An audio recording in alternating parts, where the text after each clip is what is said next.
ఆలస్యమైంది. ఈరోజు ముఖ్య అతిథిగా కుటుంబ సభ్యులు కూడా వచ్చారు. మా తల్లి భువనేశ్వరమ్మ ఇక్కడ ఉంది, అక్క సుహాస్నక్క కూడా వచ్చారు, ఇంకొక అక్క చామక్క వచ్చారు.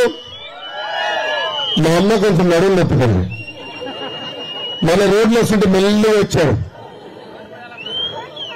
నిన్న రోడ్డు మీద చెప్తున్నాను, రోడ్డు బాగా అందుకే స్లోగా వచ్చారు, లేట్ అయిపోయింది. తల్లి క్షమించండి. అమ్మ ఎందుకు వచ్చారు తెలుసా?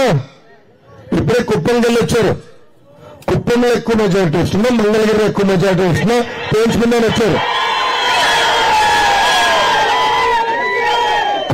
కుటుంబంలో ఇప్పుడు యుద్ధం జరుగుతుంది. మామగారు అత్తగారేమో హిందూపూర్. ప్లీజ్ నానా. మామగారు అత్తగారేమో హిందూపూర్, నాన్న అమ్మగారేమో అక్కడ కుప్పం, బ్రహ్మనేనేమో మంగళగిరి. ఈ యుద్ధం ఏంటంటే ఈ 3 నియోజకవర్గాలు ఎవరు ఎక్కువ మెజారిటీ వస్తుంది. ఏం తల్లి చెప్పండి కనుక ఏ నియోజకవర్గం వస్తుంది?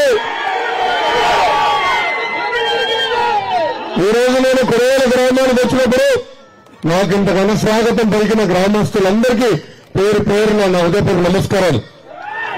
తల్లి ఇప్పుడే కాదు, గతంలో 2-3 సార్లు వచ్చినా, ఎప్పుడు వచ్చినా ఆప్యాయంగా పలకరిస్తారు. ఆ రోజు ఊర్లో మొత్తం పాదయాత్ర చేసినప్పుడు నాతో కలిసి నడిచారు. అది నేను ఎప్పుడు మర్చిపోలేను. అమ్మా 2019లో 21 రోజుల ముందర తెలుగుదేశం పార్టీ అభ్యర్థిగా మీ ముందు నుంచిన ఆనాడు మీరు ఎదుర్కొంటే సమస్యలు నేను తెలుసుకోలేకపోయా. నేనేంటో మీకు అర్థమని ఎన్నికలు అయిపోయినాయి. 5,350 ఓట్లతో ఓడిపోతాయి. ఓడిపోయిన రోజు బాధ కలిగింది, ఆవేదన కలిగింది. కానీ 2వ రోజు నుంచి ఆ బాధ ఆవేదన నాలో కసి పెంచింది. 8% మంగళగిరి ప్రజలు సేవ చేయాలా, 5 సంవత్సరాల తర్వాత మంగళగిరి ప్రజలు మనసు గెలుచుకోవాలని పని మొదలుపెట్టా. తల్లి మీకోసం 29 సంక్షేమ అభివృద్ధి కార్యక్రమాలు చేశాను తల్లి. ఇప్పుడు మా అమ్మ పోటీ పడుతుంది. నేను మంగళగిరిలోనేనా కుప్పంలో చేయాలని అడుగుతుంది.